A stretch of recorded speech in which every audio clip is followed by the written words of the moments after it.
Naseef. I'm a clinical psychologist and a regular contributor to FamilyAffaires.com. In my professional life, I focus on working with families of children with autism and other special needs, and I have an adult son with autism. Today I'm going to talk to you about the vaccine controversy and where it came from. I first became aware of the controversy when my son was diagnosed with autism in 1984. By then, the theory was already out here. The connection was there because autism appears sometime in the second year of life, and it's around 18 months that the MMR vaccine is given. So a connection was made, and the theory was out here, but there was no substantial proof of the theory other than the correlation in time. But it was something parents worried about and were afraid about and really thought long and hard. And I've agonized over this as much as anyone, I think. And then, in the late 90s, Dr. Andrew Wakefield in the UK published a study which, in the Lancet, which is a very prestigious journal, with findings that the MMR vaccine caused autism. And it was like a perfect storm because by that time, the incidence of autism had grown for various reasons, including awareness and a widening of the definition. And there was more awareness of autism as well. And the theory really took off. It was like a wildfire. And we had celebrities also giving testimony that the vaccines caused autism in their children. And the fear was now completely widespread in the general population.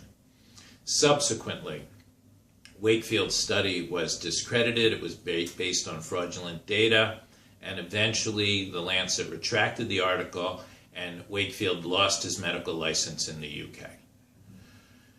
Also, there's been a number of large studies which did not find a link between the incidence of autism and vaccines. However, vaccines do have side effects and some cause injuries.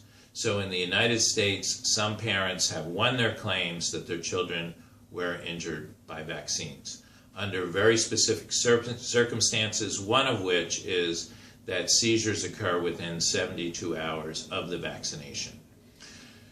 So we don't have the complete science on this.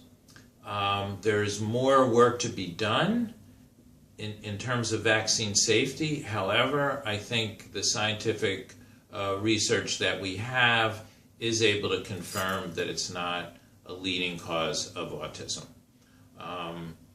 But merely reciting facts and figures and urging vaccination doesn't make the fear go away.